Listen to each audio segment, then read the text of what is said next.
How do you break down this game? I mean, we got the Yankees as a favorite here, and the over/under at 7.5. So the books are sticking to their guns on this number. What are you seeing in this game? Yeah, so I'm going to start by apologizing to Blue Jays fans, Andy. Of course, we have so many great Canadians here at Wager Talk. Jesse Schul was on before me. Of course, one of my favorites, the Prez, will be on next, I do believe. I saw Carmine Bianco in the chat, I think. And the reason I'm apologizing, Andy, is because I have spent the bulk of this season saying the Yankees were the best team in the American League East. That, clearly, based on what you just said, has not been the case the first two games of this series. Toronto, as you astutely pointed out, has scored 23 runs off 29 hits to take that commanding 2-0 lead in this best-of-5 situation. They have more home runs, 8, than strikeouts in the series. Pretty good for Toronto at the plate. Game 2, this is incredible. Game 2 saw the Blue Jays take a 12-0 lead before the Yankees recorded their first hit. So a one-sided game indeed. Now, of course, the Yankees are returning home for Game 3. They are favored to win with Carlos Rodon on the mound. Rodon has allowed 3 runs or fewer each of his last 11 starts. So you might say he seems like an ideal candidate to slow down this Toronto offense. But, one might have said the same thing about Max Fried heading into Game 2, and he obviously got lit up. And there are some troubling numbers, guys, for Rodon heading into tonight's critical Game 3. 3.78 FIP, not all that great. 5.32 career ERA in the postseason.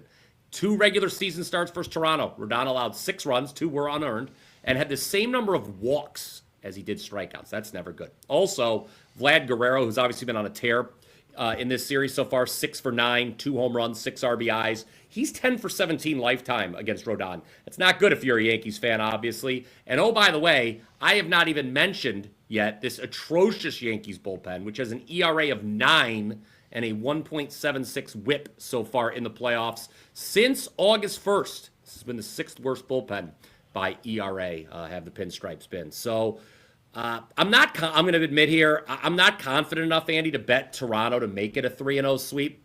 But given all the info I just laid out, I will bet on their offense to go over the team total of 3.5 tonight. Since the All-Star break, the Blue Jays have been number 1 in all of baseball when it comes to runs scored, batting average, OPS, and WRC+. We only need, again, 4 runs tonight from them, and we're guaranteed all 27 outs because they're the road team. So Toronto team total, over 3.5. Hey, what do you have up for everyone?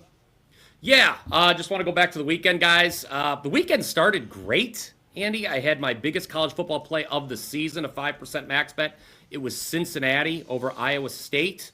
Got a little hairy at the end, but Cincinnati was definitely the right side. That was when I thought it was going to be the start of a great weekend. Unfortunately, guys, the rest of the weekend was kind of a disappointment. At least we did have the Jaguars last night. You talk about teams that deserve to lose close, Andy. I don't think any team deserves to lose close more than the Kansas City Chiefs. When Joe Buck kept talking about that 11-0 stat from last year, I said, ooh, the regression gods could come smiling on us, and they did. So that was a nice win to cap the NFL week with the Jaguars. I wanted to point one thing out, too, about this show. Last 3 weeks, I am 6-0 when coming on the show with the picks I've given. Wow.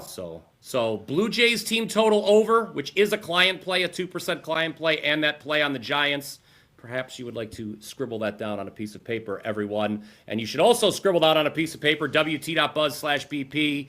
That is where you go for a best bet in college football. As always, Andy, for $5 Tuesday, I like to choose a college football game where I think we're getting a good line right now, and I give it out for $5. Let's beat that line move. You get it for that great price of $5, 4% best bet, only $5. Again, we won our biggest play of the season last Saturday with Cincinnati against Iowa State, and it'd be something if they beat Ohio State. But, yeah, go to my page right now and get that 4% best bet for just $5. Really like this one, and I recommend getting it now instead of later. Let's get that best available line.